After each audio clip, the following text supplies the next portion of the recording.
Buongiorno da Sicilia 24, le principali notizie. A Messina rifiuta la proposta indecente di fare sesso con una donna e lo picchiano a sangue, 2 arresti per tentato omicidio in concorso. Il sindaco di Valverde è colpito con un pugno in faccia da un consigliere di opposizione prima dell'aggressione e le accuse in piazza. Una lite per una ragazza si trasforma in un agguato a colpi di pistola, in manette un 19enne, il procuratore di Gela Vella, troppo facile procurarsi le armi. In videochiamata dal carcere, polemica per il fermo immagine che ritrae uno degli autori della strage in Monreale che parla dalla cella con un amico. Anche rifiuti speciali ed Eternit tra le tonnellate di spazzatura in via Calliope a Catania. Cittadini esasperati chiedono l'intervento di Comune Gema. Calcio, 6 gol all'esordio per il Catania che stravince con il Foggia. 6 marcatori diversi contro un avversario troppo debole. Esordio amaro per il Siracusa, la Salernitana passa con il minimo sforzo. Esordio con un pari per il Trapani a Casarano, al Capozza i Granata strappano appena un punto.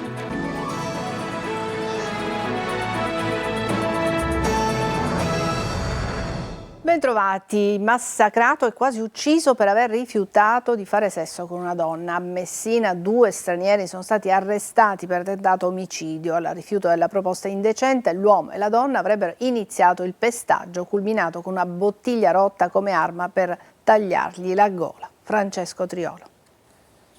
Una vicenda quasi al contrario, quella che ha portato a Messina all'arresto in flagranza di un uomo e una donna, entrambi stranieri, lui 45enne romeno, lei 40enne di origine serba. I 2 stavano passeggiando in piazza Losardo quando hanno avvicinato un 45enne indiano. Fai sesso con lei, avrebbe detto il romeno indicando la donna.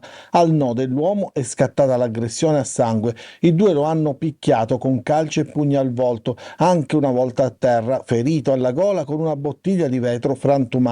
Solo la reazione d'istinto dell'indiano, che si è difeso con le mani, ha scongiurato il peggio. La chiamata al 112 ha fatto giungere sul posto le volanti della polizia che hanno intercettato i 2 autori con le mani ancora intrise di sangue, mentre l'indiano si trovava in stato di shock con sangue sui vestiti e una copiosa fuoriuscita dal collo. Per i 2 è scattato l'arresto con l'accusa di tentato omicidio in concorso tra loro.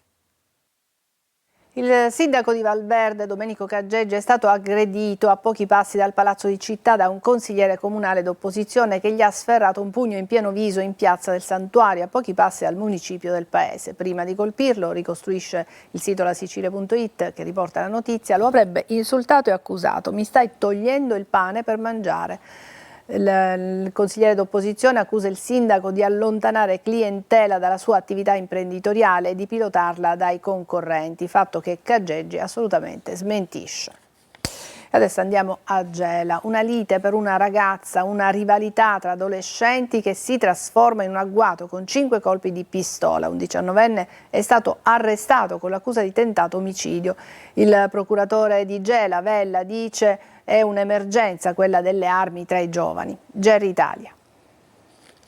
Un pomeriggio d'estate, alla zona della villa comunale di Gela, una strada trafficata, è qui che il 16 di agosto un diverbio nato da questioni sentimentali degenera in un agguato di sangue. Secondo la ricostruzione della procura, il 19enne Samuele Romano avrebbe atteso insieme a un complice non ancora identificato il 42enne Emanuele Cauchi, tutte e 2 con il volto coperto da caschi. Un regolamento di conti, un alterco, il manganello che Cauchi porta con sé e subito dopo i colpi d'arma da fuoco, 5 in tutto, esplosi da una rivoltella. L'uomo viene raggiunto a una coscia all'addome e soltanto il caso evita la tragedia. Un pensionato di 75 anni che si trovava a pochi metri non viene colpito. Romano, incensurato, si consegnerà ai carabinieri solo dopo aver saputo che era ricercato. È in carcere, accusato di tentato omicidio, lesioni gravi e porto abusivo d'arma. La pistola non è stata ancora trovata. Ma ciò che colpisce è l'allarme del procuratore capo di Gela, Salvatore Vella, che sottolinea la pericolosa escalation di violenza tra i giovanissimi. Era già venuto fuori il fatto che a Gela circolassero troppe armi, anzi statisticamente probabilmente è veramente la città più armata d'Italia in relazione al numero di abitanti, facendo riferimento chiaramente ad armi illecitamente detenute. E le armi poi, arrivato a un certo punto, sparano, e sta avvenendo questo, non è la prima volta che avvengono per questioni futili tentati omicidi. In questo caso l'autore è un ragazzo di solo 19 anni che aveva la possibilità di avere nella sua disponibilità nel giro di pochissimo tempo un revolver che non ha esitato ad utilizzare in un agguato. Si cerca ancora il complice e l'arma e la sensazione che dietro a una rivalità adolescenziale si nasconda un fenomeno più grande, l'ombra crescente delle armi nelle mani dei giovanissimi. Circola sui social e fa discutere la foto di uno dei responsabili della strage in Monreale, Salvatore Calvaruso, in videochiamata dal carcere con un amico. Com'è possibile tutto questo? Si chiedono in molti. Marco Gullà. Sorride, scherza, con un rosario al collo. Lui è Salvatore Calvaruso, il killer della strage di Monreale. In questo screenshot che circola in rete è in videochiamata con un amico del quartiere Zen. Si collega liberamente dal carcere e questo certifica ancora una volta la permeabilità dei nostri istituti penitenziari, dove ormai i telefonini entrano senza nessun controllo. La foto di Calvaruso, che ride in videochiamata, è stata divulgata da una pagina social che da mesi chiede giustizia sulla strage di Monreale. I commenti degli utenti sono durissimi. In carcere non devono esserci comodità, nessuna videochiamata, nessun beneficio. Chi uccide deve pagare fino in fondo, si legge. Oppure ci avete distrutto la vita e adesso ridete liberamente mentre fate le videochiamate. Ma lo Stato dov'è? Scrive un altro utente. Questo fermo immagine ha nuovamente acceso le polemiche mentre le indagini sul triplice omicidio del 27 aprile sono ancora in pieno svolgimento. Quella notte in via Benedetto d'Acquisto persero la vita Andrea Miceli, Salvatore Turdo e Massimo Pirozzo. A sparare, secondo la procura, furono Salvatore Calvaruso e Mattias Conti, mentre Samuel Acquisto, anche lui in carcere, li aspettava a bordo di una BMW nera, con cui poi fuggirono. 3 uomini residenti tra Ferrara, Bologna e Ravenna sono stati raggiunti da misure cautelari, 2 agli arresti domiciliari e 1 con l'obbligo di dimora, perché ritenuti responsabili di una truffa aggravata ai danni di una banca e di un ordine professionale di Patti in provincia di Messina. Spacciandosi per delegati dell'ordine, hanno indotto la banca a disporre un bonifico urgente di quasi 20.000 euro. L'intervento tempestivo della polizia ha permesso di bloccare quasi tutta la somma prima che venisse prelevata. E adesso a Catania, nel catanese, è scoperta la centrale delle auto rubate, smantellate per rivendere pezzi al mercato nero. Un arresto e una denuncia dopo il blitz dei carabinieri ad Aci Sant'Antonio. Tonino De Mana. I carabinieri hanno arrestato un 33enne originario di Giarre per riciclaggio e ricettazione, scoprendo un deposito di mezzi rubati in un fondo agricolo non distante dal campo sportivo di Aci Sant'Antonio. L'area, già sequestrata lo scorso anno, era utilizzata per nascondere e smontare pezzi di auto, prevalentemente centraline e parti meccaniche, che poi venivano rivenduti al mercato nero. Il terreno, di proprietà di un 86enne denunciato in concorso, era nascosto dalla fitta vegetazione, chiuso da un grande cancello e da una recinzione che impediva di guardare all'interno. Durante il blitz, i militari dell'Arma hanno sorpreso il 33enne mentre smontava una Fiat 500L rubata alle Toianni, trovando altri mezzi già smontati fatti sparire tra Catania e Taormina. L'uomo è stato bloccato mentre tutta la zona è stata perlustrata per catalogare i mezzi presenti. L'area è stata posta sotto sequestro insieme ad un mezzo utilizzato per il trasporto dei pezzi e delle auto rubate. Si avvicina la riapertura delle scuole con la campanella che in Sicilia suonerà il 15 settembre, ma i problemi rimangono sempre quelli. Orazio Longo. 600 cattedre in meno, la riapertura della scuola si avvicina, il primo giorno è fissato in Sicilia per il 15 settembre, ma i vecchi e atavici problemi di organico e di organizzazione si ripresentano puntuali alla fine dell'estate, di ogni estate.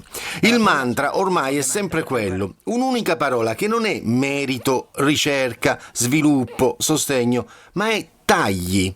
Non solo nella nostra isola si intende, perché la questione è nazionale. Gli alunni diminuiscono, il deficit di natalità parla da solo e se in certe realtà le classi si possono formare è solo grazie alla presenza di popolazione residente non autoctona proveniente dall'Est Europa o dall'Africa. Ma alla diminuzione del numero dei nati e quindi degli alunni non corrisponde un'altrettanto diminuzione del numero di banchi nelle aule, che invece rimangono sempre numerose. Anziché potenziare l'istruzione, si decide di tagliare le cattedre e il personale ATA, accusano i sindacati, ingolfando le graduatorie, i concorsi, la qualità in senso ampio. Bisogna cambiare rotta immediatamente, ma affrontare subito il problema dei precari. Bisogna porre fine ai vari concorsi uno dopo l'altro, decidere una moratoria e nel frattempo assumere utilizzando il cosiddetto doppio canale, una parte dei concorsi, una parte delle graduatorie. È un'emergenza assoluta. Un'emergenza che riguarda anche la dispersione scolastica, che solo a Catania raggiunge il 25%, e la disastrosa situazione dell'edilizia scolastica in oltre il 50% degli istituti costruiti tra gli anni 50 e gli anni 90. Adesso una breve pausa, tra poco.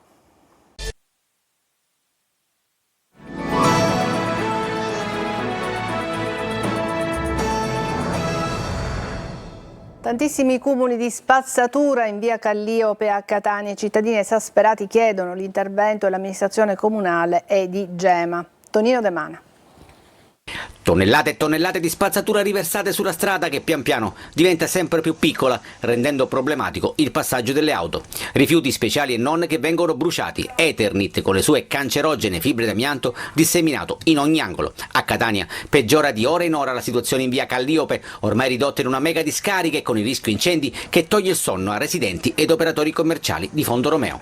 Abbiamo fatto più di una segnalazione tutti i giorni da circa 3 anni, ma negli ultimi 6 mesi non si fa niente totale, si è bloccato tutto. Io la mattina bagno qui fuori per evitare che gli incendi entrino a casa mia.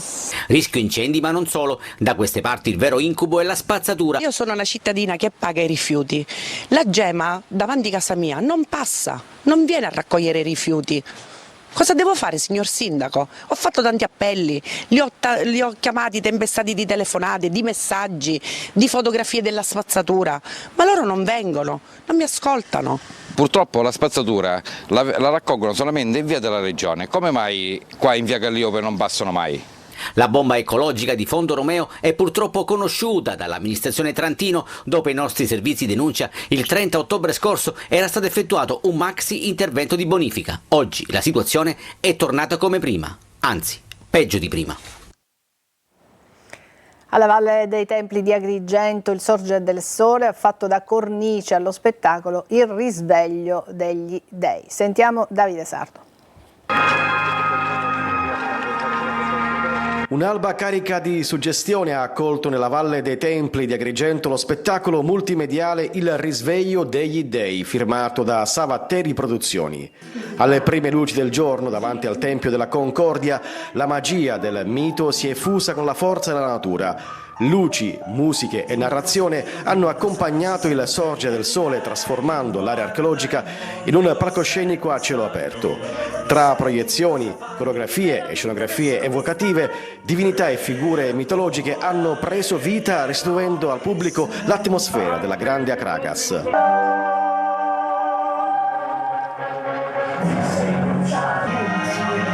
Un'esperienza unica che unisce tecnologia e tradizione e che ha coinvolto centinaia di spettatori, turisti e cittadini emozionati di fronte alla bellezza senza tempo della Valle dei Templi. Perseveranza, regalità, modernità, eleganza. Con il risveglio degli dei la Valle non è solo custode di memorie antiche e patrimonio dell'umanità, ma anche spazio vivo, capace di rigenerarsi e di raccontarsi attraverso linguaggi contemporanei che esaltano la sua eterna sacralità. Adesso una breve pausa e poi l'ampia pagina dedicata al calcio.